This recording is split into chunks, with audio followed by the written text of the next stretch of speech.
Hi everyone, welcome to Sunya IAS. In this class, we are starting the new part of Medieval Indian History series. Today we will discuss about Mughals. We will discuss the history of Mughals and how they came to India, how they ruled India and what kind of developments happened. They tried to penetrate in the South India as well. So we need to cover that part of history today. Okay, please let me know if I'm live. In this class, starting medieval Mughals and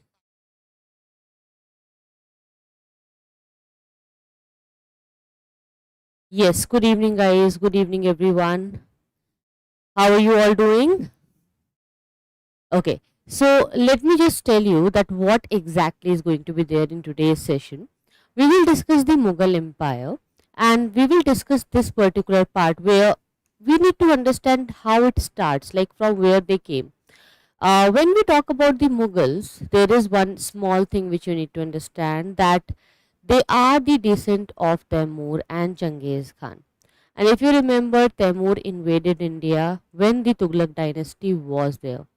So, in the end of Tughlaq dynasty, you can say they came. So, from there the history starts. And from 1526, Babur, he started the Mughal Empire. Let's see and let's understand how it was there. So, Babur will rule only for 4 years. Babur ruled from 1526 to 30. He was always busy in establishing only, and he had to fight many battles because he was the one who initiated the progress. And then Humayun came, who had disputes with his brother. So 1530 to 56 is the time period of Humayun, but there was a gap of 15 years in which the Sur dynasty came in India. Sher Shah Suri was ruling with the Akbar, and then the golden period of Mughal Empire starts. Okay, this is the golden period of Mughal Empire. Akbar ruled for almost 50 years, which is a good period of time, and then Jahangir came. Jahangir also ruled for a quite long time, and he just tried to maintain things. He was not really willing to be the king, but he just, got this destiny to be the ruler, and he ruled India for a very long period. Then Shah Jahan came. Shah Jahan ruled it, and he really wanted to be the ruler. He really did all the kinds of developments, art and cultural developments also was there, and we also saw the developments of painting. So when you talk about the art and architectural development, it initiated with Akbar. Jahangir was more interested in paintings. Okay, he was not much interested in architecture. So in the time of Jahangir, you will see that painting development is more in India, and then Shah Jahan will develop both the things. Okay, the painting also and the architecture. Then Aurangzeb will not be interested at all in the art and cultural development. He only tried to expand. He was only interested in expansions. So political expansions reached to its peak when Aurangzeb ruled India from 1658 to 1707. Now 1707 is a very important date here, because this is the time where we consider that the modern Indian history starts. But just understand that there is no single date. Okay, there is no date where you can say that from here the modern Indian history will start, or this is the date where we can say that okay, this is the time from where we can consider modern India. No, there is no single date. There are many transitional periods, there are many dates. So yes, you can see that there was a watermark which came after Aurangzeb, because after the death of Aurangzeb in 1707, you'll see a decline of Mughal Empire. However, the decline started with Aurangzeb only, because the last phase of Aurangzeb somehow had many harsh religious policies, and especially the Deccan policy of Aurangzeb, which led to the loss of treasury for the Mughals, and then so many crises came. They came. Now, first of all, look at this particular map, and you need to see which particular part was added by whom. So, this is the part of Mughal Empire initially when Babur came. Okay, so 1525 when Babur was there, he was having the Kabul, and then he conquered Lahore. Okay, then he sent his son to Agra. Okay, Humayun to Agra, and then Humayun started ruling. But then Humayun was having only the North Indian part, but when Akbar came, he got this particular part of Khanadesh also and penetrated in the Deccan India. And then the rest of the part was added by Shah Jahan and Aurangzeb. So by the time of 1707, you will see that the Cochin area, till that Cochin part, the entire part was under the Mughal dominion. Okay, so let's start with the political history and let's see who ruled and why this kind of development got initiated. Can you tell me the name of that ruler who invited Babur to invade India against Ibrahim Lodi? Who can tell me the name? Yes. No problem if you have missed any of the last class, because this is a new session and here everything is going to be the new one and the topic is also the new one. So no worries, just watch it from here and try to cover the last videos if you have missed anything, because playlist is always updated. So you can watch it in the playlist. Okay, so what was the question? That who invited Babur? Do you remember Daulat Khan Lodi, the governor of Lahore? That was the person, right? So there what happened, that somehow Ibrahim Lodi was very very arrogant, and when Babur was planning to invade India, he had a deal with Rana Sangha also, Rana Sangha of Mewar, that when I come to India, you will accompany me or you will help me out. So somehow, Rajputs initially thought that the Delhi Sultanate, they really had a bad turn in their life. They lost their, wealth, their power, their prestige. So they wanted to rule back again and they wanted to, see for some opportunity. Babur, somehow wanted Rana Sangha to help him. But Rana Sangha didn't help, due to which Babur will have a war against Rana Sangha also. He will not win Mewar, but he just wanted to take a revenge. Okay, because he was expecting Rana Sangha to help him. Now, Babur, he ruled from 1526 to 1530 and he was the founder. Okay, so I told you that he is connected with both Temur and Genghis Khan, but they never wanted to be remembered with the name of Genghis Khan. Mughals always used to show their family tree where the head is always Temur. They used to call themselves from the Temur, the Vanshaj of Temur, descendants of Temur.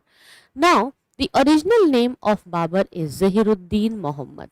Okay, Zahiruddin Muhammad, and he was related to Temur from his father's side and Genghis Khan through his mother's side. But Genghis Khan was the leader of Mongols and somehow he was very very barbaric. So their barbarous nature, the cruel nature of Mongols somehow, made them come in a very bad light in history, and sometimes it is very much against the humanity where their history and expansion is attached. Now his father Umar Sheikh Mirza, he was a very great man, very generous, and the problem with Umar Mirza was that he was a ruler with a very kind heart, and somehow it really made many other family members dislike him, because when you are a ruler, you can't be very soft every time. Sometimes you need to take harsh steps. Sometimes you need to do something for your people and take some, cruel steps as well. But Umar Sheikh Mirza was a very generous man. And as he was a generous man, he was disliked by many in the courts. And during the last phase of his rule, we saw that the area of Samarkand, Farghana, and the territory which they had somehow lost the prestige. The power was very much reduced, and they were suffering the crisis. Somehow, financial crisis were going on. So it is said that Umar Sheikh Mirza was, you know, was not killed directly, but indirectly, it is said that grandmother of Babur, herself, she disliked Umar Sheikh Mirza due to his soft nature, and she had some kind of hands in the death of Umar Sheikh Mirza. He was the ruler of Farghana.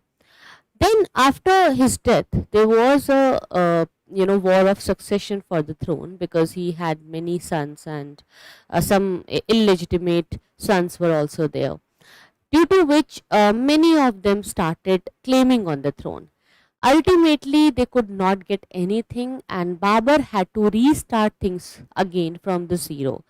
So, here, when you read the Mughal history, don't try to be very religious. Okay, your religious feelings, your devotional thoughts should be at a backseat.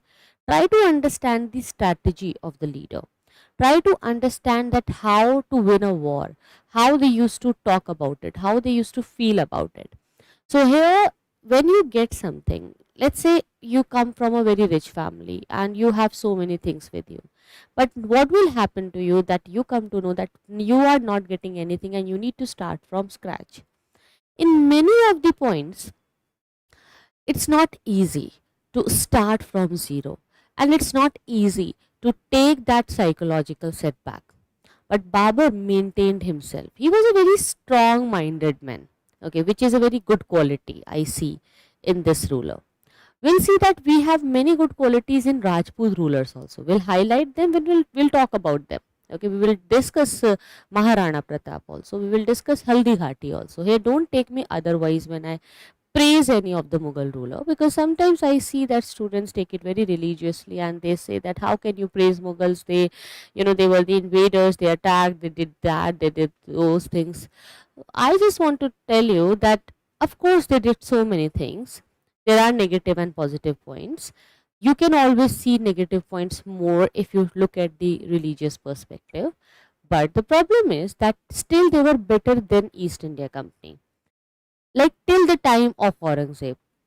After Aurangzeb or from Aurangzeb, I can say that the cruelty was very much increased.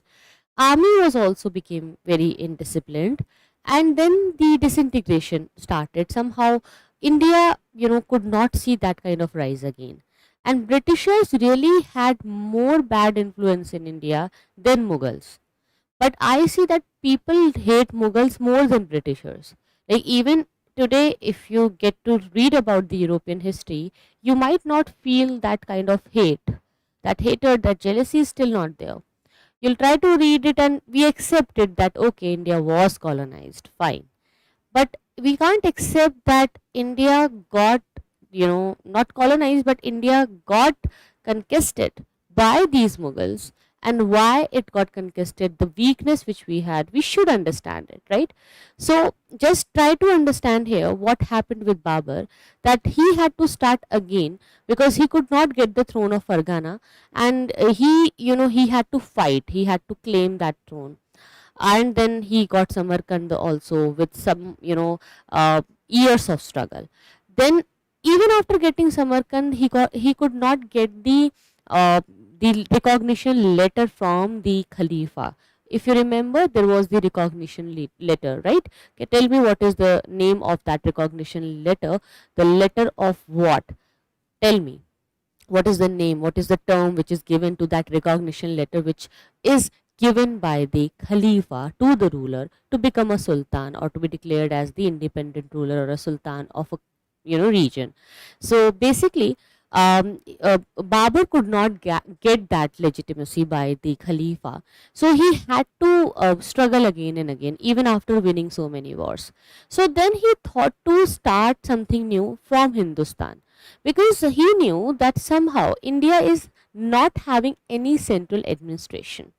He was quite clear that it will be easier for him to get this particular part and live here because climatic conditions will not be very harsh, and he was expecting a good amount of victory because he knew the condition somehow. But also the kind of fear was always there that yes, Rajputs are still there and so many regional rulers and kingdoms and tribal groups can attack you, and things could be very, very bad in case you lose the power. So yes, Babur knew these things, but he took the risk. He was a risk taker, and he always used to write everything. The experiences which he had, he wrote it in Tuzuk-e-Babari, which is in the Turki language. It is the memoir of Babur, in which he gives the detailed account of northwestern side of India, the central part, the Central Asia basically, and the way he invaded, the planning which he had to make, and every day he had a struggle and psychological battle in his mind that he need to prepare every time. Every day he had to do something new. He got betrayed many times. Many of his own people, they were not with him, and he had to decide with so many things. So those, you know, family disputes, those mind conflicts are written in the Tazuk-e Babari. So he defines that what kind of strategy he had to do, and the, you know, the way he made those strategies by talking to different people, by discussing those plans in which you will see the name of different rulers, regional kingdoms coming. So he was trying to write about each and everything, and he discussed it in his memoir. One more point is that the planning which he had with Rana Sanga, Mewar, and the kind of expectations which he had, he wrote that also. He also defined the environment of India. He also wrote about the dream which he saw for India, like what he wanted to do. The one good thing is that these people, they are not very exploitative in nature. They were the real rulers. Like before this, we have seen that in the initial stages of medieval India, we saw many Muslim invaders coming. The Arab conquest of Sindh and so many other Muslim invaders came, but many of them initially had no idea of ruling it, but they only wanted to exploit it. They only wanted to loot it. But the looting mindset was not with the Babur. He wanted to stay here. He wanted to make a home here. He wanted to enjoy the wealth, the resources, the climatic conditions, everything. So he just wanted to have those roots here inside India, which he established. He launched 4 expeditions between 1519 to 1523 to conquer India. So initially he was getting the part of Afghanistan and Pakistan presently, which are there today, but he could not penetrate inside India. So he was just waiting. And when he got the invitation from Daulat Khan Lodi, he attacked Ibrahim Lodi in the first battle of Panipat, 1526. And then he, after defeating Ibrahim Lodi, became the ruler of Hindustan. He proclaimed himself the ruler of Hindustan. At that time, Hindustan is not the complete India, it is the land east of the Indus River. Okay, so that's why Hindustan term came. Now military conquest happened, which consolidated his power in India. So if we talk about the India on the eve of Babur's invasion, there were 5 prominent Muslims. Okay, 5 prominent Muslim rulers were there. The Sultan of Delhi, right, of course, who was defeated in the first battle of Panipat. Sultan of Gujarat, Sultan of Malwa, and the Sultan of Bengal, and the Deccan Sultans. Of course, they were 5 sultans. They came together, the Deccan Sultanate, the Grand Alliance. 2 prominent Hindu rulers were there, Rana Sangha of Mewar and Vijayanagar Empire. Of course, we know, which was established by Harihar and Bukka. I hope you remember that. We just covered it yesterday, so it is very freshly embedded in your mind. Okay. Yes, the letter of Mansoor is the right answer, Surya. That's great. Okay, those having history as their optional, they can discuss their doubts and things later in the end of the session. Now, by the end of 1525, what will Babur do? He started from the Kabul to conquer India, and he somehow penetrated just because he got the right opportunity. So, in the Chinese history also, I told you that it is always written that one ruler, when he will be a bad ruler, when he will become a very bad person, there will be a time when his rule will be completely disintegrated, and then the throne would be captured by someone else who is a better ruler, a good king. Okay, so badness will be replaced by the goodness. So in this way they used to show the truth, the victory of the truth, the triumph of the truth, you can say.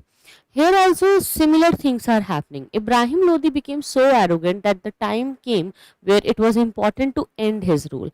Look at the map here, very very important. It is the India on the eve of Babur's invasion. This is Mewar, this is Malwa, Berar, Golconda, this is Odisha, Bengal. Okay, very very important locations, and they would try to cover all of them. Now what happened, that Babur, when he understood that it's very important to capture India, he somehow wanted to start with Lahore. So he initiated by defeating the governor of Lahore, Daulat Khan Lodi. So Daulat Khan Lodi thought that he will be getting some kind of wealth and more positions when Babur will come, but opposite happened with him, and some diplomatic clashes were there, so ultimately he was defeated. Then the Battle of Panipat happened on 21st April 1526, and the first took place between Babur and Ibrahim Lodi, the Sultan of Delhi. So Sultan was killed in the battle. Babur proclaimed himself the Emperor of Hindustan. Then Battle of Khanwa happened. I told you that he was expecting some kind of help from Rana Sangha, because some pre-plannings were there accordingly.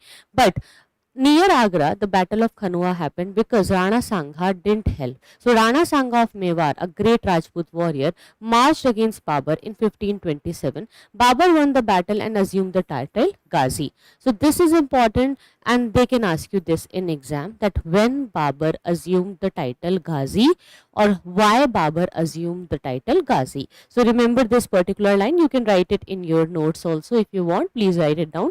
Battle of Khanwa in 1526, where Rana Sangha was defeated by Babur in 1527, sorry, 1527, next year after the Battle of Panipat, after which Babur assumed the title Ghazi.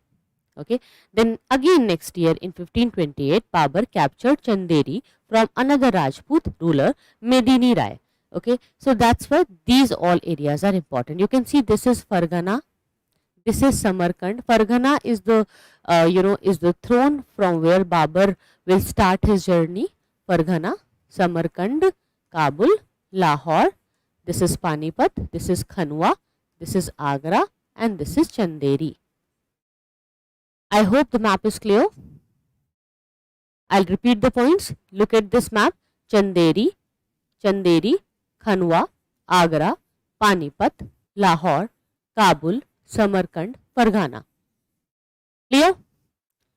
You don't need to see the exact locations. Just look at the roughly, the idea should be there with you, that from north to south if you go, how the movement should be and what kind of territories you will find. Fine? Clear? Now, next important thing is that Babur, after getting this, he got the Battle of Gogra also. Battle of Gogra in 1529, where Babur defeated the Afghans in Bihar. Okay, I told you that Ibrahim Lodi, okay, he was defeated, but Lodis were the first Afghani rulers to rule the India, to become a part of Delhi Sultanate. Okay, they were Afghanis. Predecessors of them were all Turki rulers. Okay, so these Afghani Muslims, Lodis, when they captured India, the North India basically, they got the part of Bihar also, and they had a very strong presence in Bihar. When I say Bihar, it included the part of Bengal, Odisha also at that time. So Babur, after this, he died at Agra in 1530 at the age of 47. Basically, I told you that his life was full of struggle, a lot of psychological battles he had to win every day. So it was not fine for him to survive for a very long time, and it just happened because of a ill health, and then he died. One important point is there which you need to remember, that it shows that stress and tension can really kill you. It can defeat you in any way. Even if you get so many things, the stress and the level of tension he had could not keep him on the throne for very long. He just ruled for 4 years. See, 4 years for that kind of warrior, I feel it is a very short period of time. Okay, but the thing is that at least he did something for the new generation. Fine. So new generation could initiate few new thoughts and do something new. So estimate of Babur, how he was important and the significance. That Babur, he was a great statesman. He also was a great scholar in Arabic and Persian languages. His mother tongue was Turkish. He wrote his memoir, which I told you, Tuzuk-e Babri, in Turki language, which is a great detail about the account of India, the way he invaded and from where he travelled. Now Babur only declared that Humayun will be the next successor. Initially, he was not clear that who can become the next successor. He thought that Humayun and his brothers, they all should have some territory. They could all have some, parts divided among themselves. Humayun somehow knew this, that his father had this kind of dream in his mind. But Babur, when he decided this, that okay, I will divide the throne among my sons, and I'll give this part to Humayun, I'll give this part to other son. So Askari was also there. Basically, at that time, Humayun was suggested that this is not a right thing to do, because if one person will rule, then only the right decisions and the policy will be implemented. Otherwise, the policy paralysis will be there. I hope you know the term policy paralysis. If you don't understand it, just try to remember your childhood when Modi ji was not the PM of India, and we had Congress party and the alliance, was functioning in India. So that time is known, the time before 2015. Okay, I'm talking about the time 10 years back. Just imagine, if you can understand and if you can relate to it, there was a term very popular in India, which was policy paralysis, where the party, the government, could not take any major decision without asking and getting permissions from different members, okay, MPs of basically members of parliament. And that's why they could not implement any decision. Even if they had good ideas, they could not get the right amount of votes, the majority in the parliament, so they could not secure anything with them. Ultimately, this term became very, very popular during the time of Dr. Manmohan Singh, that there is a policy paralysis in India, in which so many, small kings, they well defined kings, they feel like they have the right mindset, but they are not able to come to a right single point where they could do something for the country. Similar situation was there in this time also. Basically, Babur was suggested that policy paralysis can happen if the area will be divided among the brothers. But Humayun knew this, and Humayun was again very, very generous. Sometimes it is, sometimes he is compared with Mirza. Mirza is father of Babur, okay, like from with his grandfather he is compared, that he was a very generous and innocent kind of person. And initially he just divided the empire among his brothers, and he thought to rule with his brothers. But the problem was that again the policy paralysis happened, and it always happens when there are many rulers, when there are many divisions in the rule and the administration. This policy paralysis is going to be there. So Humayun did this. Then later he realized that he is not getting any help from the brothers, and brothers are not really very strong enough to rule. And even if he used to make a base, like he created a base in Gujarat also for his brother, but his brother, he backed off. He could not secure it. So again and again Humayun was in a family dispute. So he could not focus on the work. Even when he was in a war with the Afghani ruler Sher Shah Suri in the east, he had to leave the war in between and sign a treaty. Why? Just to go back and help his brothers and maintain something in Gujarat, because Gujarat ruler at that time, he attacked. So I'll tell you the history, because at that time Gujarat was getting a lot of support from Portuguese. I told you Portuguese already came in India, so they are already ruling in south. So Portuguese, what they did, they used to have a thinking that they are very ambitious and they could rule in many of the parts. So with Gujarat, they had a kind of good, friendship. So Gujarati ruler, he used to give a lot of shelter to Portuguese, and Portuguese, because of the packing of from the Portuguese, he attacked Humayun also, because he knew that Portuguese are having a better army and good control. So that confidence will lead to a war, and that will also end the power of Portuguese in India. You will see how. Okay, so Humayun ruled from 1530 to 1540, then he will come back again after 15 years of gap. Okay, for 15 years he was exiled. I'll tell you why.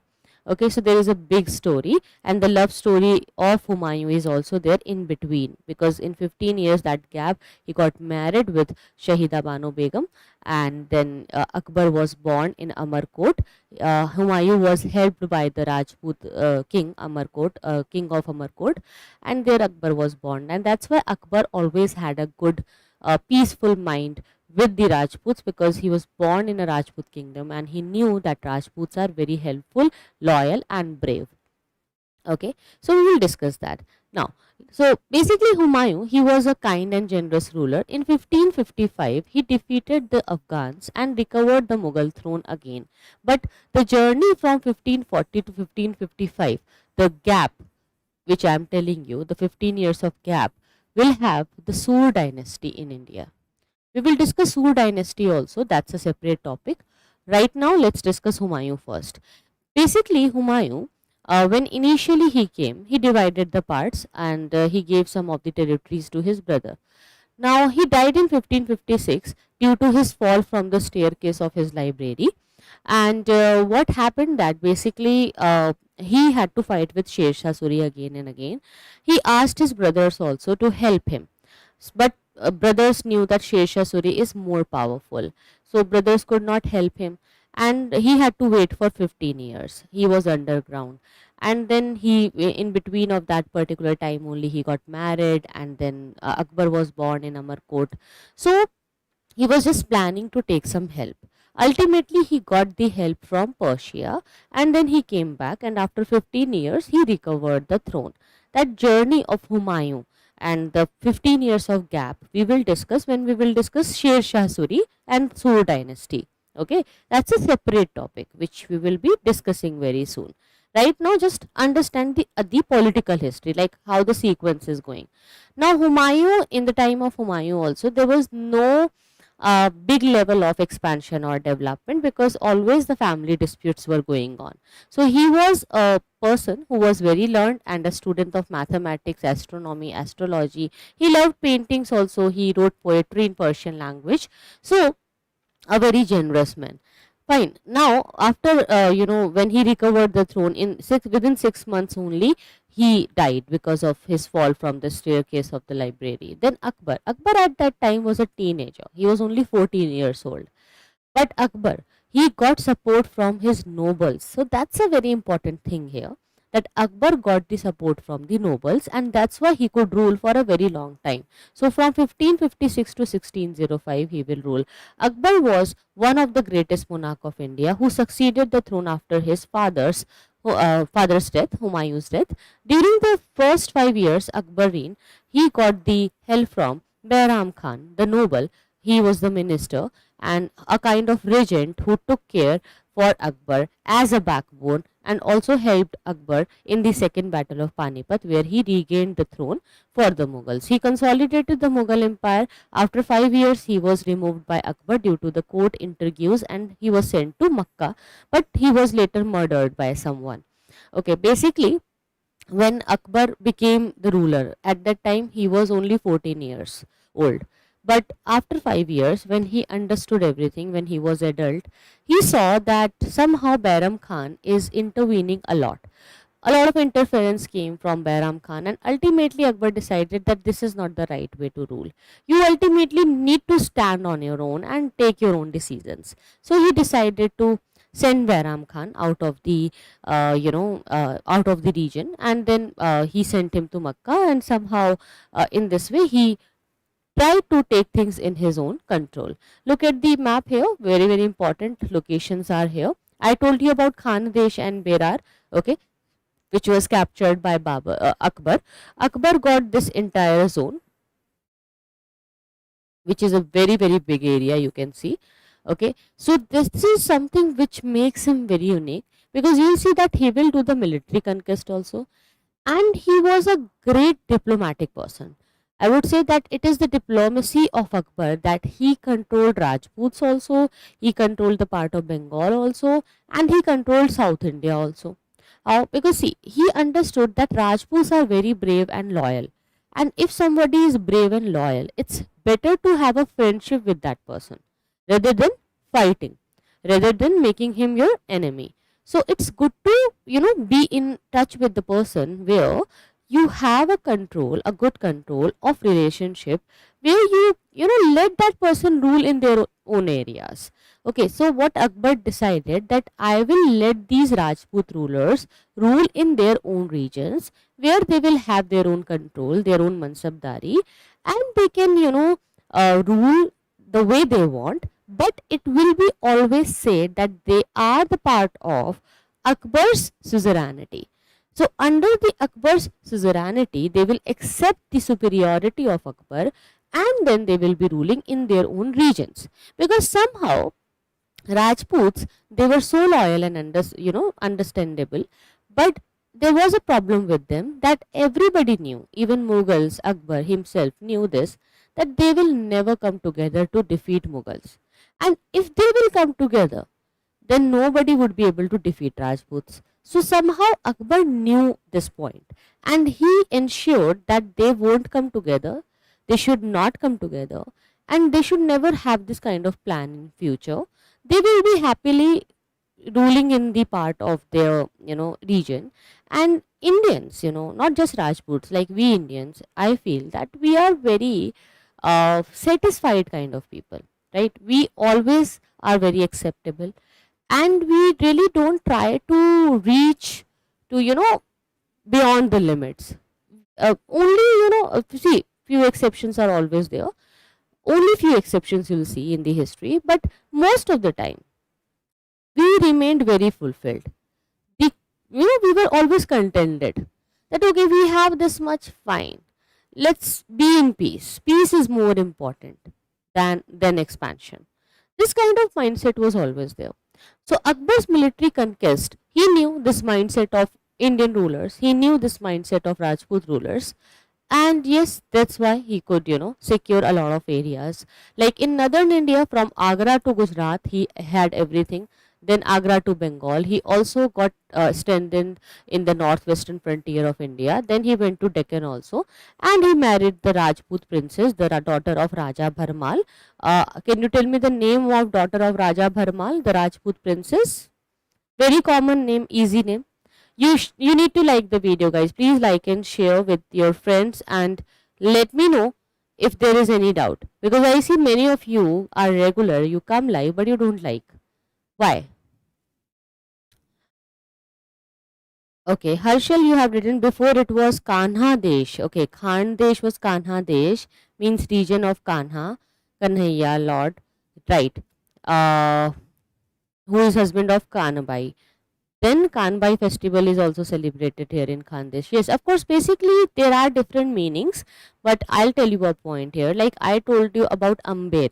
There is Amber fort. If you go to Jaipur, you'll see that fort. But Mughals, they could not spell it correctly. So they used to pronounce it incorrectly, and they started saying it Amer. Okay, so instead of Amber, it became Amer. So Amer ka Kila, Amer fort. It is a site of UNESCO heritage in India. So basically, these changes happened, and even today you see we have so many different wrong pronunciations in Hindi and English also. Certainly more in English. That people, they don't know the right pronunciation, and they just use it so much that it becomes common. And when you correctly say something, it will be wrongly taken by the public that maybe you don't know exactly if it is right or not. Okay, it happens. Have you felt it? Have you faced it? I have faced it many of the times, because I try to learn the correct pronunciation, and when I say in front of my friends, they laugh at me. They say that you are wrong, but they don't understand what is the right thing. They don't know the right pronunciations. That's why they feel and they consider me wrong. But it's not always like that. Okay, so here Jodhabai, she got married. The answer is Jodhabai, and it was a turning point in the history of Mughals.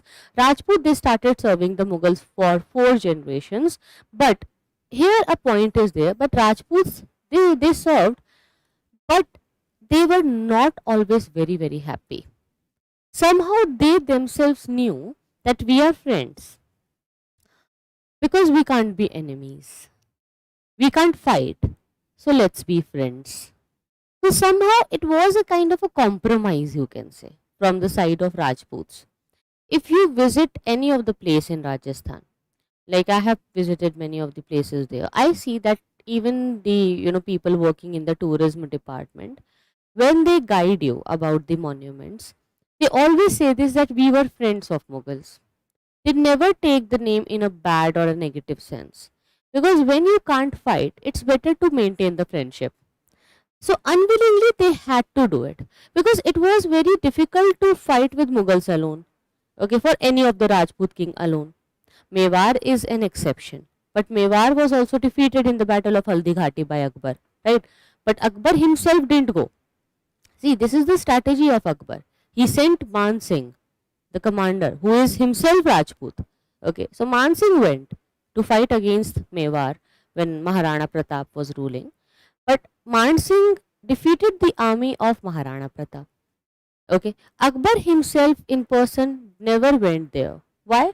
Because he knew that I don't need to go everywhere, like to just fight all the battles just because I take it on my ego. It is also said that Akbar and Maharana Pratap, they met during their childhood, like when they were teenagers. They knew each other. They also had an initial level of friendship when they were unaware of the family backgrounds.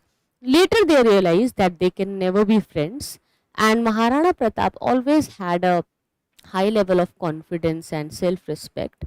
So he said that sir कटा लेंगे but sir झुकाएंगे नहीं. But sometimes sir cut ही आएगा तो बचेगा क्या? This is also very important to understand that here you need to maintain a diplomacy, that अगर sir कटाने के लिए ready थे, so ये और भी better होता, it could have been more good if he could have managed to assemble other Rajput rulers, the neighboring rulers, to come together and fight against the invader. Okay, then you could have said that the intelligence was there. Fine. Intelligence is not always to be, to be just to be killed or to just lose the throne like that. No. What will happen after your death? Don't you plan it? You need to understand that once you will be defeated, once you will die, what will happen to your wife, what will happen to your children, or how the scene of Johar will be performed, how the scene of other, you know, uh, invasions and lootings will be done, what kind of things will be happening with the public whom you ruled and taxed for so many years. Without just thinking about it, you are ready to die. So taking pride on that kind of death is not always justified. I'm not saying that it's wrong. Fine, it is a bravery. But sometimes you need to understand that there is a very fine line between bravery and being too innocent. Okay? So just that fine line needs to be understood here, which was sometimes not understood by the Rajput rulers. I'll not say every time, but sometimes it was required for them to come together. They even got many opportunities. It's not like that they didn't have the opportunity, they had it, but still they could not do anything at that time. Many of them rose to the positions of military generals. Now, when they became military generals, it was very, very high position. Many of the Hindu rulers, Rajput rulers, and other Hindus, they got good positions in the administration. Okay, so that's why you will see that they were happy. Some of them were happily serving the Mughals. Some of them knew that it's a kind of compromise, but they could not do anything. Now, Raja Bhagwan Das is very, very important. Raja Bhagwan Das and Raja Man Singh, they were given senior positions in the administration by Akbar. And Akbar was very generous. He also had a good tolerant mindset. Akbar's Rajput policy was combined with a broad religious tolerance, and he also abolished pilgrim tax in 1562. Later he abolished jizya tax also. I hope you remember pilgrim tax was levied on the Hindu temples and other pilgrim temples, that if you want to visit these areas, you need to pay the tax, or if you want to follow any other religion, then you need to pay the tax jizya. But Akbar said that no, all the religions are fine and same for me. He also learnt about each and every religion and started his new religion, which was, tell me the name. I have already told you this so many times, so I expect a right answer from you.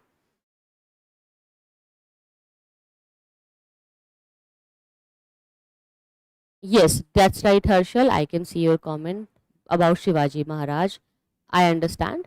Basically, you'll see a good point that these rulers, okay, they when they used to be very happy, They gave many of the lands, villages, territories to the other party, some other governors.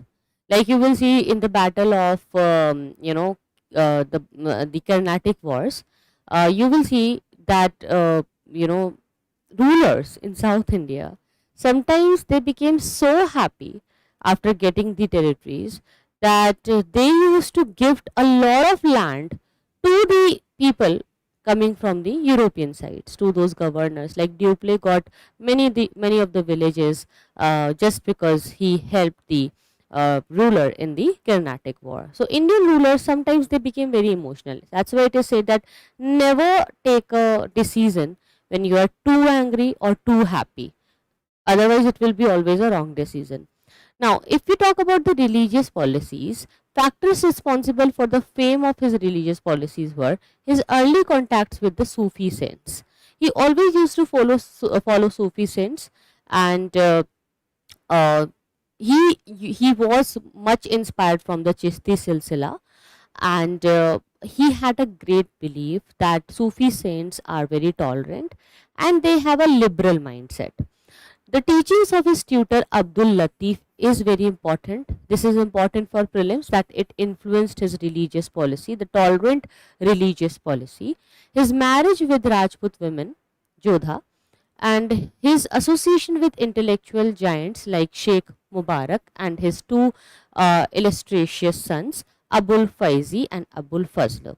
Abul Fazl also wrote the entire biography of Akbar, and everything about Akbar. Akbar Nama was written, so the administration and things about him. His ambition to establish an empire in the Hindustan somehow made him more tolerant. He allowed Hindu wives to worship their own gods. In 1575, he ordered for the construction of Ibadat Khana, house of worship, at his new capital, Fatehpur Sikri. Basically, Akbar was initially struggling to get a son. He thought that he will never have a successor. But then he got blessed by a Sufi saint, and it is said that after those blessings, he could get three sons. He got three sons. So, after the birth of his first son, Jahangir, he then shifted his capital, because it was asked by the saint himself that you will be making Fatehpur Sikri your new capital, and that's why he made it.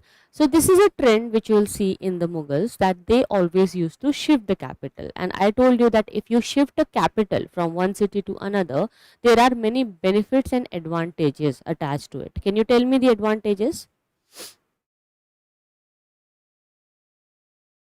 Can you tell me the advantages? Yes, Jagdeep, I visit it. I visit the, Sunya IAS center there offline sometimes. If you guys have any doubts, if you want to, uh, you know, discuss anything with me, you can always come to the center, and I'll be available for you. Just let me know 2 days in advance so that I manage to have a settings accordingly.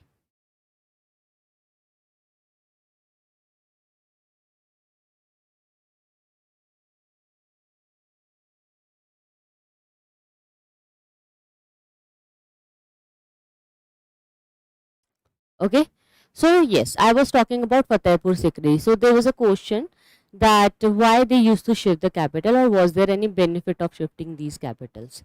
So yes, the benefit was that when you shift a capital, you move so many offices from one place to another. So it leads to a development of cities, a new culture, and people they get more employed, more engaged. The trade will increase, the economy will increase. So ultimately, it's always a plus point. Okay, Mughals used to practice it a lot. They shifted it again and again. Sometimes Agra, sometimes Delhi. So he disliked the interference of Muslim ulemas. I told you this. Tell me the opposite ruler who used to like the interference of Muslim ulemas, and he always used to follow Muslim ulemas every time. Can you tell me the name of that ruler? Opposite of Akbar, completely opposite. Okay, one hint is there for you. The ruler is from Tughlaq dynasty.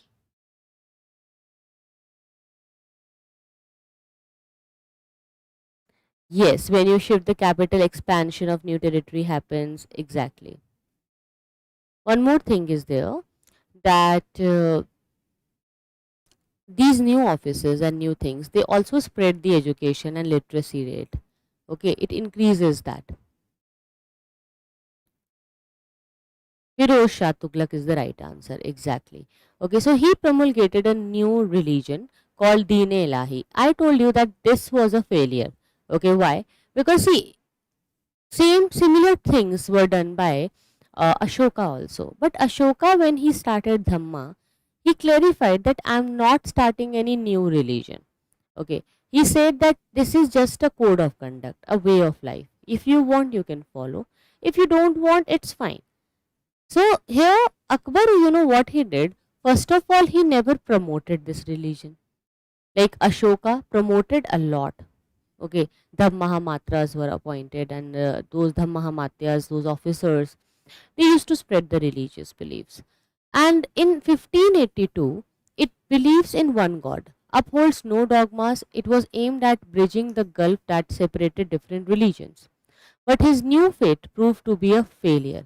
It had only 15 followers, including Birbal. Okay, do you remember Birbal? There are many stories of Akbar and Birbal. Okay, so Akbar did not compel anyone to his new faith. Okay, Akbar never wanted to promote his new faith or his new religion, maybe because he knew that people might revolt in India.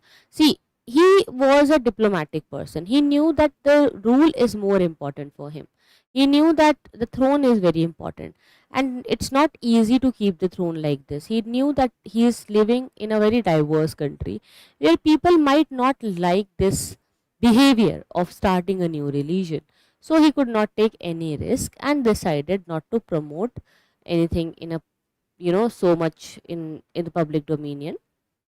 And the most important thing, that he used to think for the coming generations also. He knew that for a very long time he ruled India, and for upcoming generations there should be no trouble, no religious trouble. But the problem is that the time which he had was the golden period. But Aurangzeb could not learn anything from Akbar. You will see that Aurangzeb will not follow these kind of liberal religious policies, these tolerant religious policies, and Aurangzeb will commit all those mistakes. He will again start the jizya tax. He will start taking those taxes again, those pilgrim taxes again. He will collect every kind of penny from different religious groups. He will destroy temples again. So somehow you'll see the opposite kind of behavior coming from the side of Aurangzeb later. Okay. Now, if we talk about the land revenue administration, Akbar introduced a land revenue system called Zapti or Bandobast system. Now, this is very important. So, what is Bandobast system? Raja Todarmal, he was the revenue minister. He introduced this Bandobast system, in which they said that when you take the taxes from the land area, first of all, you divide the land. Like, is it a very fertile land? Is it so fertile that the crops are sown every year? So, you should divide the lands accordingly. And if you are taking the tax from a land, take it on the basis of the average collection for past 10 years. So, in last 10 years, how much production it had?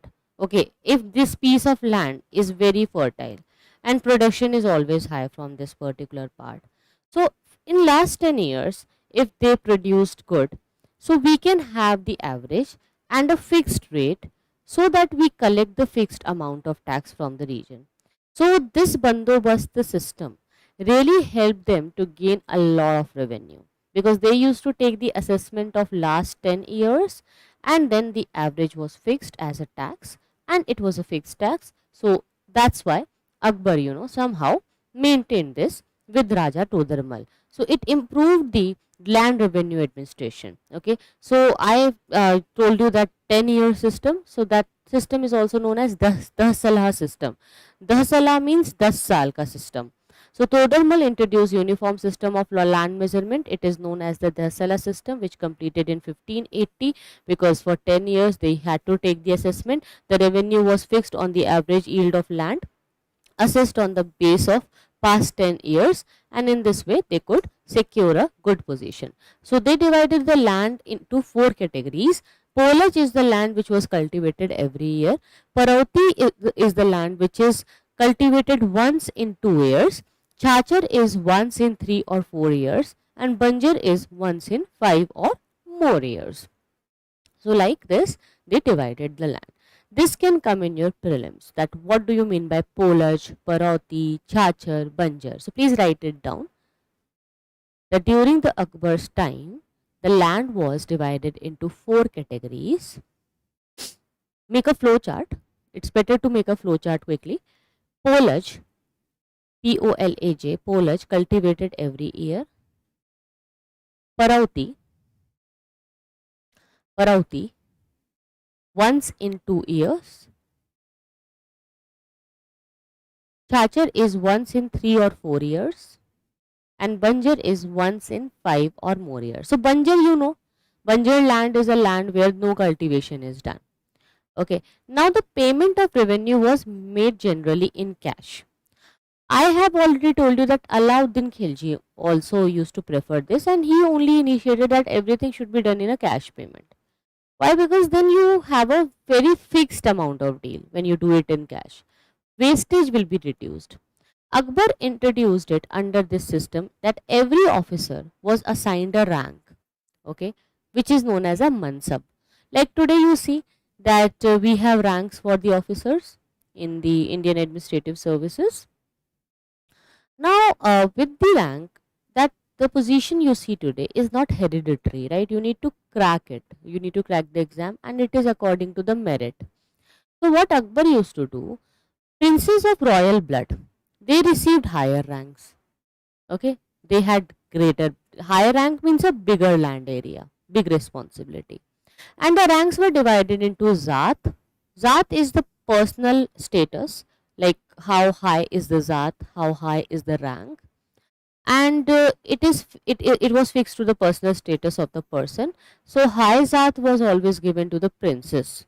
Okay, and Savar is the next category, which indicated the number of cavalrymen of a person who was required to maintain. Like if you have a high Savar, like if you have a Savar of 100 rank, then you need to maintain 100 horses.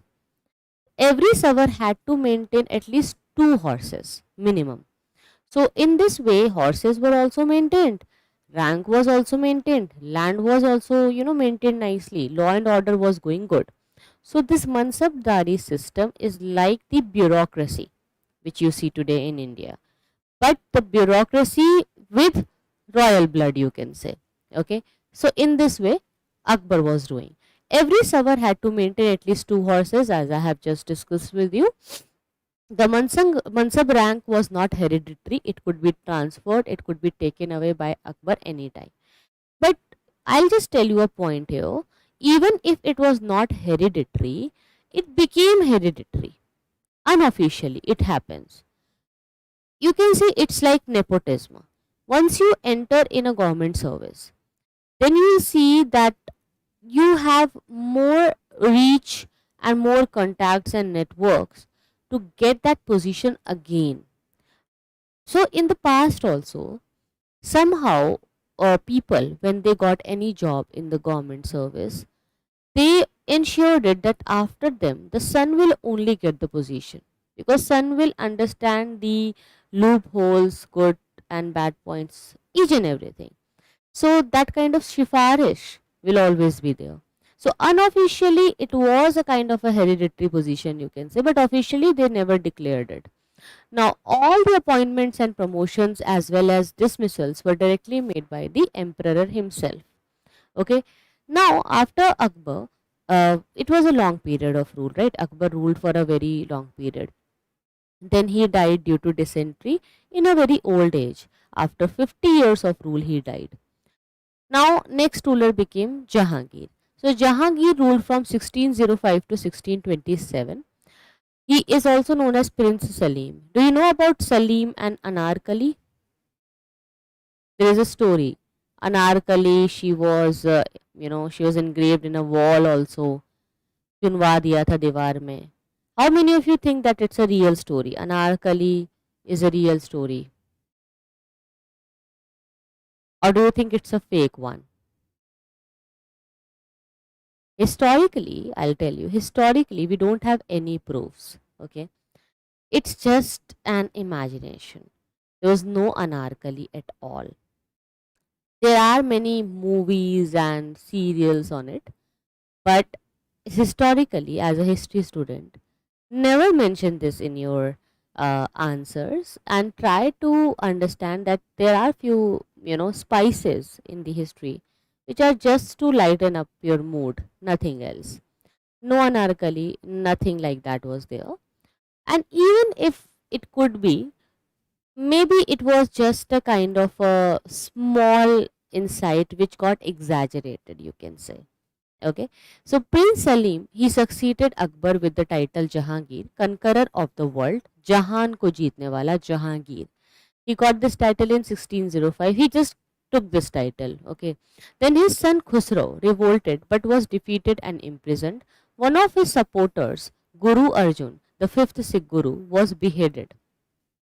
Okay, who was the supporter of Khusro is the son. Basically, he was the son of Salim, son of Jahangir, but he was beheaded just because he was helping Khusro. But Khusro at that time was not really moving according to the political lines, and that's why Jahangir used to hate him. You will see that in the royal families it was very common for the, for having seen these wars between father and sons, sometimes even between the brothers used to kill the brother, father used to kill the son.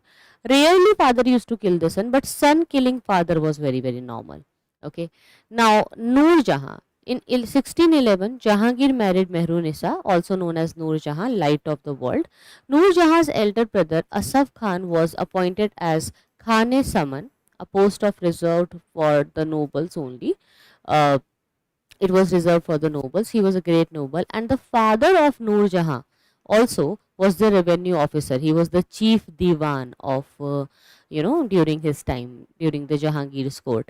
So, father, when he died, his name was Itmaduddaulah. So, Mehrunisa then she made a fort for Itmaduddaulah, the tomb of Itmaduddaulah.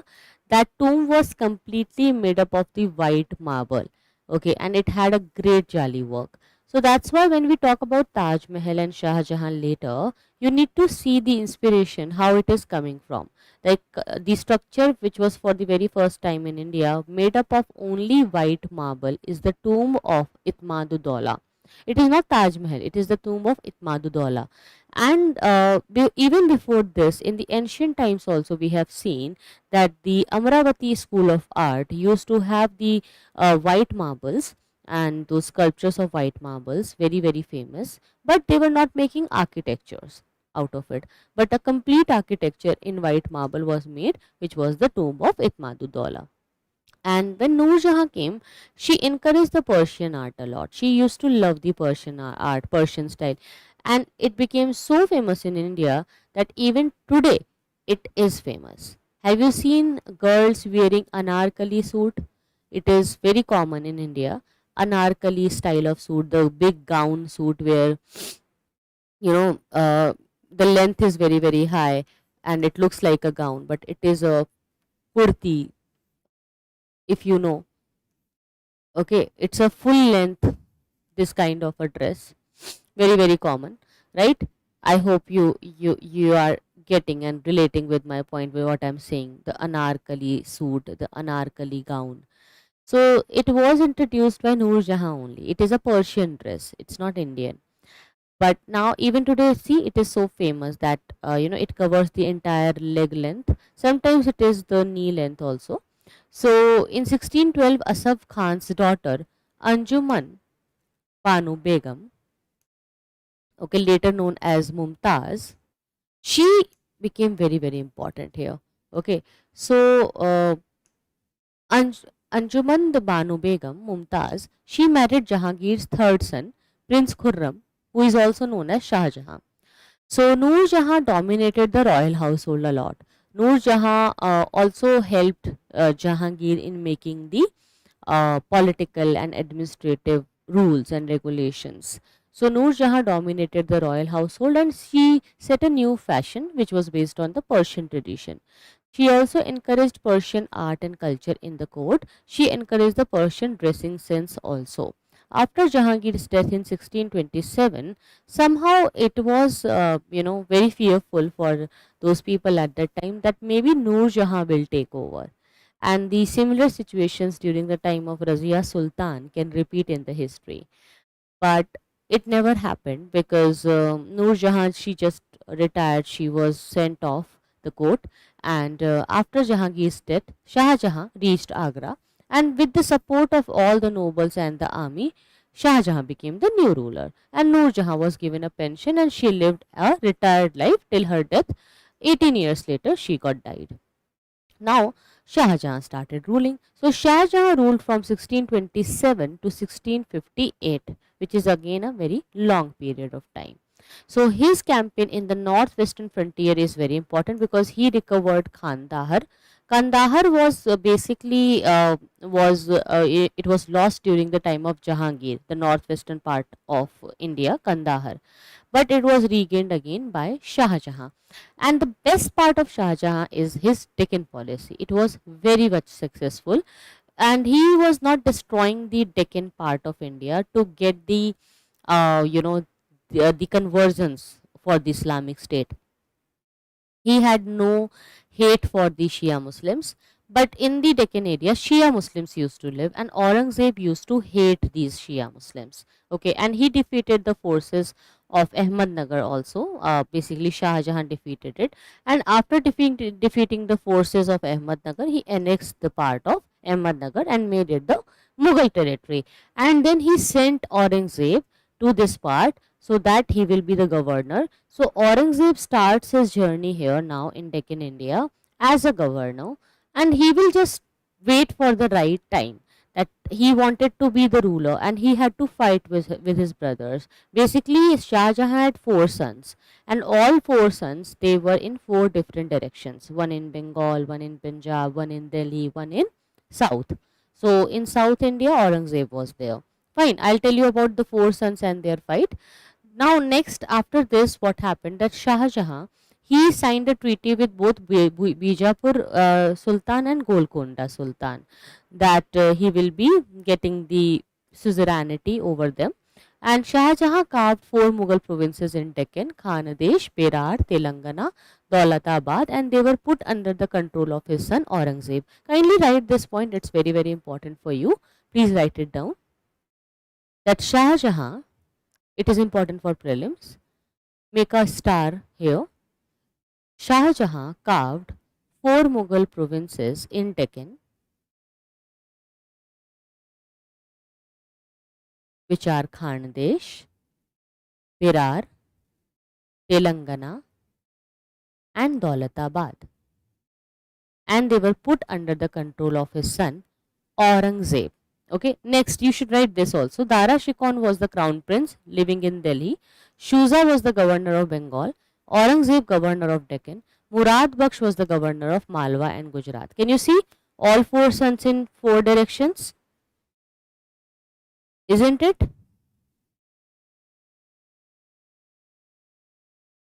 I can see many controversial comments here today. That's good.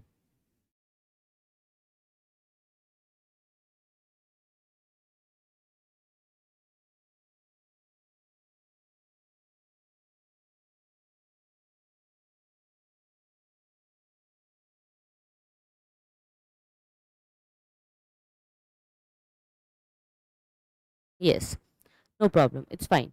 So you just need to write this particular point as well.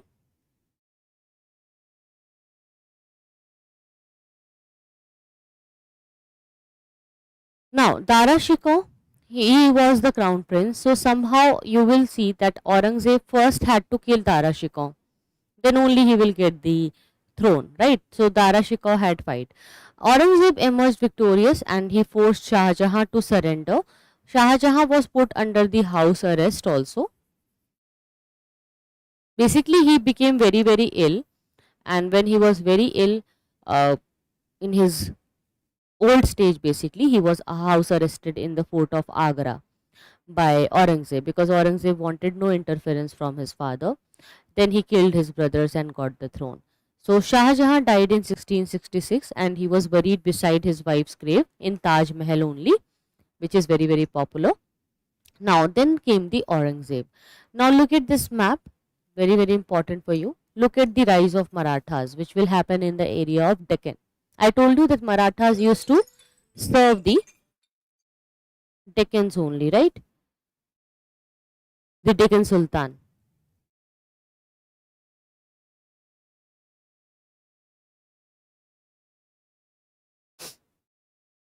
Okay.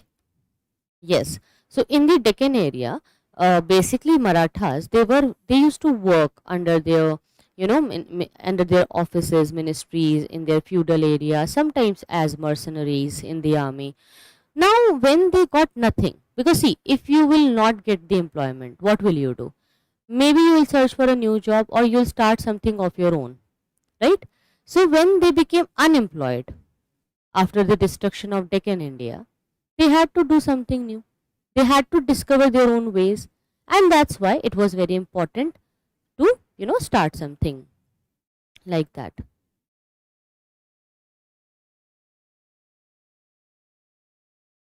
Okay. Now, next important thing is that Aurangzeb, when he started ruling from 1658 to 1707, you see here that it's again a very long period of time, 50 years, right? He assumed the title Alamgir, world conqueror, and he was really a kind of world conqueror, you will see. Just remember the title Alamgir, because you will see that when we'll talk about the next Mughal rulers, the later Mughal rulers, they will keep their name similar to the titles of the past Mughal kings. You will see Alamgir II also coming in the later Mughals, Akbar II, Akbar III. Okay, so remember these titles. It is important for you. Now, revolt against him happened. The Jats and Satnamis also, the Sikhs revolted against him, which were induced by his harsh religious policies. Okay, look at this particular part of Gondwana land. This is Patna here, and you can see Diu here. Battle of Diu will be fought by Portuguese in this particular area. Mumbai at that time was Bombay, and this is Goa, captured by Portuguese already. Calicut, where Portuguese reached for the very first time. Cochin, where they made the factories. Here polygars used to live, where polygars will do the revolt against East India Company. We'll understand and learn about it more later. Okay, so this map is important. Now, after the death of Aurangzeb, you will see the disintegration of Mughal Empire, and few of these states, they had fight and they went ahead of it, and you can see Jats revolted during the time of Aurangzeb. Some of the Rajput rulers also, revolted. Some, few of the Marathas, not Marathas, but few of the areas in the Meerut also, they, revolted against Aurangzeb. So Jats, Satnamis, Sikhs, as it is written here, they revolted against him, which were induced by his harsh religious policy, as he wanted to convert India into a Islamic state, and somehow it was not liked by anyone, right? They always had to, fight against it. Now, the Deccan policy of the Mughals such somehow will lead to the decline. So how they penetrated in the South India is important for us. Now, how the Deccan policy starts? It starts with Akbar. Okay, I have discussed this with you already in the last class also. Just try to understand it again. So it started from the reign of Akbar, who conquered Khanadesh and Berar. Then Jahangir fought against Malik Amber of Ahmednagar. Okay, during Shah Jahan's reign, Aurangzeb as governor of Deccan followed an aggressive Deccan policy. He defeated Sikandar Shah of Bijapur and annexed his kingdom. Okay, it was still fine that he annexed the kingdom, but he didn't do anything harshly religiously. Okay, then he proceeded against Golconda and eliminated the Qutb Shahi dynasty from Golconda. But the Deccan policy proved to be political blunder, as the barrier between Mughals and Marathas, it was removed, and there it ensued a direct confrontation between them, because Marathas will become independent and they will be rising up, they will be a rising power, and they will become more powerful than Mughals later.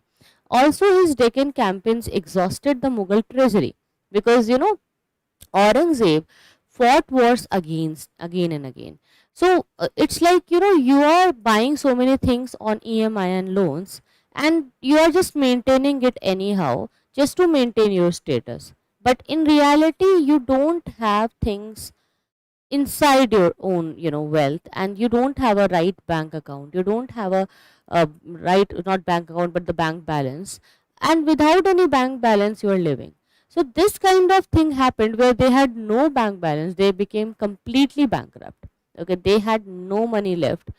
That's why they had to increase the taxes also. They could not pay the army on time, and they could not secure the things. That's why the Jagirdari crisis and the Mansabdari crisis happened in India. Okay, Aurangzeb's religious orthodox policy really was problematic because he wanted to transform India. He created a separate department also under a high powered officer called Muhtasib to enforce moral codes and to enforce the Islamic codes basically. Drinking was prohibited, cultivation and the use of bhang, drugs, was prohibited, and other drugs were banned. Aurangzeb forbade the music in Mughal court. Basically, music and drinking is prohibited in Islam. Okay, that's why it was prohibited by him. He was a real, matlab, you can say a very strict kind of Islamic follower. Okay, he discontinued the practice of Jharokha Darshan. Jharokha Darshan, it was a practice where general public, they could come inside, they could not come inside the court, or they could not come inside the palace of the king, but general public, they could just see the life of king from the windows at a point of time where the duration of a daytime was selected, that during this time only the Jharokha Darshan will be allowed, where you can come and see the kings, queens, how they live, the way they sit, the kind of things they maintain, the gardens and those things. You can just see it if you want to see, and enjoy the beauty of it from the window. Just that much was only possible for the public. Why it was done? Why? To showcase the wealth and power and the prestige of king. Okay, because somehow to legitimize your position, it was important to have a kind of a image in society. So that's why Jharokha Darshan was there. But this, it was discontinued by Aurangzeb. He also discontinued the celebration of the Sarah. The royal astronomers and the astrologers were also dismissed from the service. He also, banned so many other religious gatherings. He banned the constructions of new Hindu temples and the repair of temples. Then he began the policy of destroying Hindu temples and making new mosques. So, due to all these things, he made many enemies in India, and certainly he didn't face the enemies by himself, but after his death, later Mughals faced it. But later Mughals, they were very, very, have you heard that term in Hindi, nikamma? Okay, that kind of, later Mughal rulers were. They had no,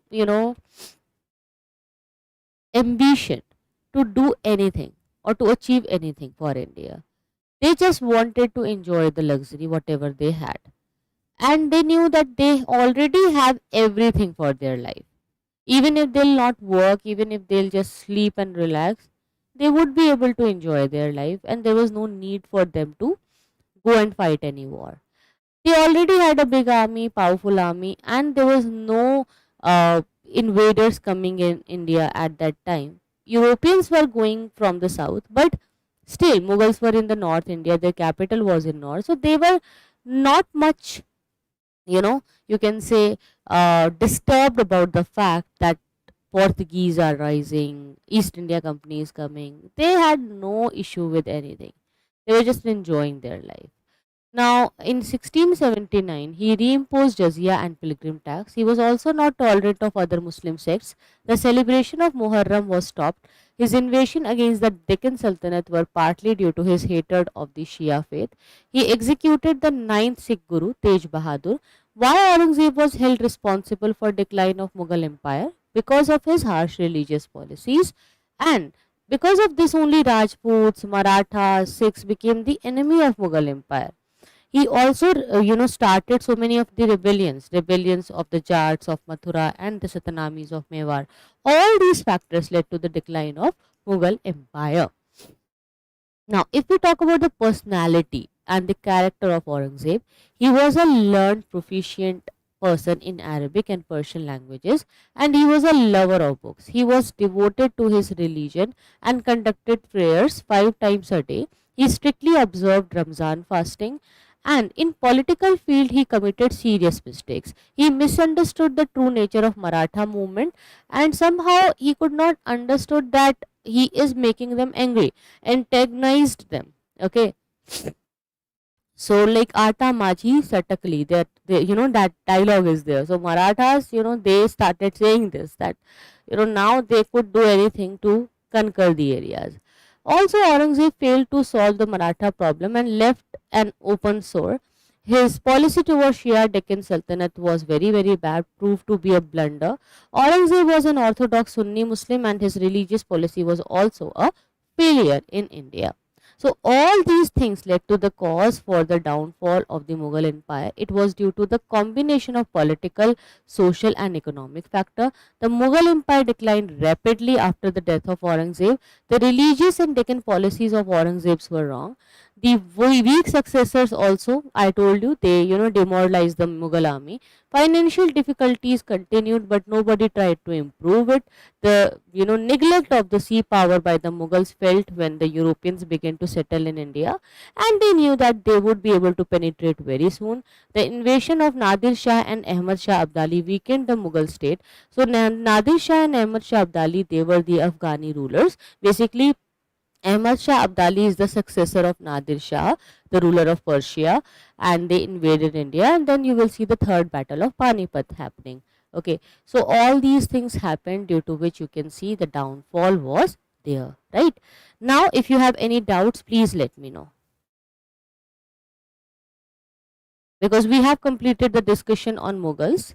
Okay, ultimately look at this map also. If you have doubts regarding any of the locations, please let me know.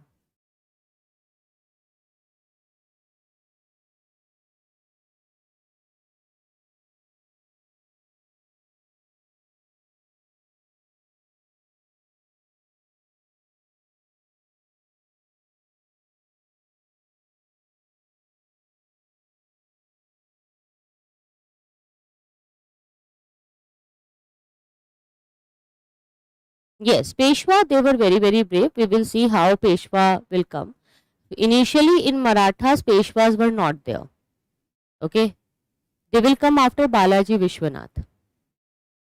Okay, so we will discuss the history of Peshwa later when we will discuss Marathas. We need to discuss the post Mughals, not post, later Mughals first. After later Mughals, we will discuss Marathas, and then the medieval Indian history will end.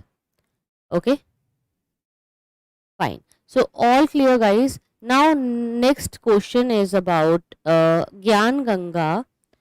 He is asking that, ma'am, please tell about how to cover all history syllabus. You just need to follow the standard books. And if you can purchase the Sunya IAS material, that will be fine and great for you. And if you join the courses, they give you the material for free. Many of the times, you just try to, ask these things from the team. They will help you guide, uh, about these points. One important thing is that follow one standard book at least for every subject. I have told you that for ancient history, R.S. Sharma, medieval history, Satish Chandra, modern history, Spectrum, okay, Rajiv Ahir. Then for postmodern India, Bipin Chandra. World history, you can follow Arjun Dev. Apart from this, Tamil Nadu history book of class 11th and 12th, that will be helpful for you. Just by reading these books, everything will be covered. For art and culture, you can follow Nitin Singhania. So follow these standard books and the entire syllabus will be done. Try to follow the syllabus topic wise when you prepare, and prepare for the mains. Have a good, practice of writing the answers. When you'll do the answer writing regularly, you will learn everything. And if you have the practice of writing things without looking at the book, then you'll develop a good level of learning, which will help you in prelims. So if you will prepare for the mains, the preparation of prelims will be done automatically by you. Okay, it happens automatically. You don't need to prepare for prelims separately. It only happens when the date is very near, 1 month or 2 months before the prelims, just for the quick revision. You learn the facts again, but that will happen in the end. Have a mindset of cracking the mains first. I'll be doing all these topics of history, Harshal, and I'll be covering all these standard books also. For other subject series, you can ask the team, and you can put the request on the Telegram, and even I'll ask the team to do the same. I will cover the MCQs in the end. I told you that different separate MCQ series will be launched very soon. Tapashnath, you have asked that why they were not able to capture the southern part of India, but I told you that they captured it. Have you not seen the map? I think you joined the class very late. We discussed many of the maps today. Look at this particular part. Aurangzeb covered the part of South India as well. Look at this particular part. Don't you see that entire South India? Matlab, not entire, but mostly. Everything is under the Aurangzeb's territory. Only the Polygar area was not secured by them, because polygars had their own control. I told you, no, that polygars, after the Vijayanagar Empire only, they had the power, and they were, having the land administration under their control. And even East India Company had to face a revolt, polygar revolt. Very important. So you can see that they penetrated and they were successful in doing it.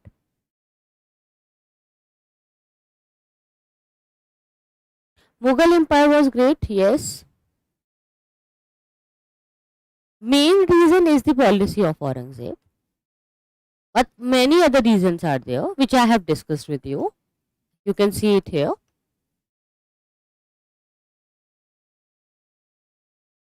But the major reason is the policies of Aurangzeb. It was the mistake of Aurangzeb only. Fine. Okay, then I'll end the session here, guys. If you have any doubts, you can let me know. From tomorrow, we'll be having new, discussions and sessions on the Hindi channel also. If you want to join the Hindi or English bilingual channel of Sunya IAS, you can get the link on the Telegram. From tomorrow, I'll be having regular Ask Me Anything sessions, chit chat sessions, and discussions with you.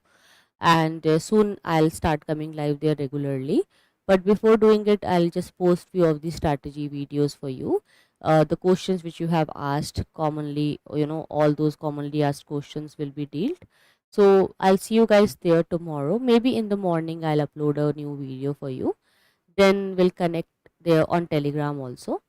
So to stay connected with me, you can just fill the form in the description box, and please share the video, the playlist with all your friends, wherever you are. If you use social media, you can post it there.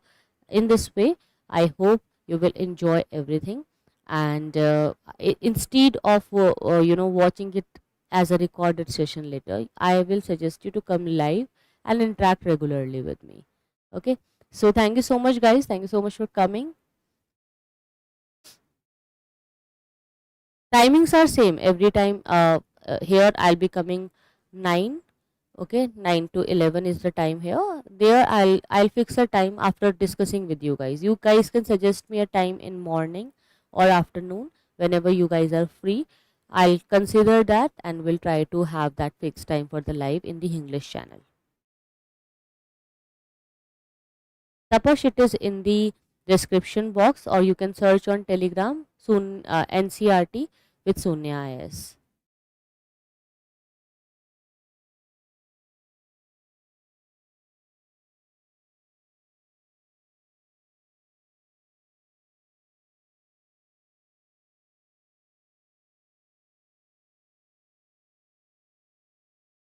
Okay guys, then take care. Bye bye.